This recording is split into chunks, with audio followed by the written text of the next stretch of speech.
Si l'interdiction de l'abaya en milieu scolaire est loin d'être le sujet le plus populaire pour les élèves des collèges et lycées de Mayotte, il n'en reste pas moins au cœur des conversations.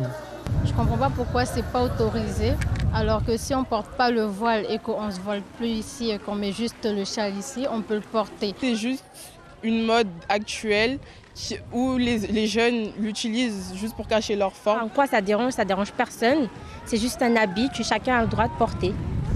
Sur cette terre majoritairement musulmane où s'entremêlent Salouva, Chiromani, Lambawan ou Bouboui, il est difficile de distinguer dans les rues de l'île habits religieux et habits traditionnels. Leurs habits sont majoritairement basés sur le fait que les vêtements soient longs, comme celles que je porte actuellement. Donc l'abaya interdite, ce serait comme dire aux filles ici à Mayotte de ne pas du tout s'habiller pour aller à l'école. C'est une décision qui me choque parce que personnellement, l'école elle est laïque, donc je ne comprends pas. Quid de l'abaya? Direction Mamoudzou, dans une des boutiques orientales de vêtements pour femmes les plus prisées de la place.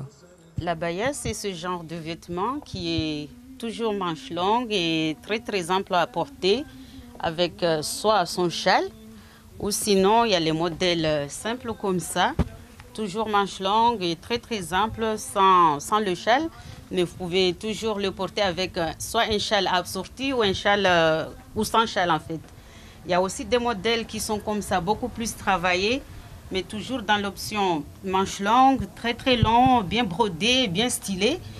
Au Conseil cadial, cette annonce d'interdiction de l'abaya est reçue avec beaucoup de recul.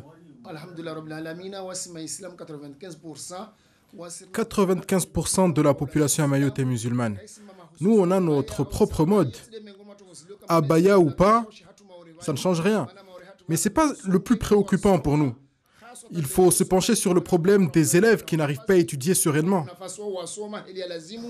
Et côté rectorat, tout en tenant compte du particularisme religieux mahorais, la vigilance est de mise dans le respect du principe de laïcité. Sur Mayotte, l'abaya ne représente pas le même sens que dans l'Hexagone où, dans certains cas de figure, elle peut représenter un signe d'appartenance à un communautarisme, au prosélytisme, voire une lutte contre les valeurs de la République. Ce n'est pas du tout le cas, ni sa signification à Mayotte. La laïcité, c'est un point fort des valeurs de la République française, à savoir la liberté pour tous les citoyens français d'avoir leur propre croyance, leur propre religion, et donc ne pas forcément avoir des signes ostentatoires qui pourraient inciter les autres à avoir la même que la leur. Chacun a la liberté de choisir.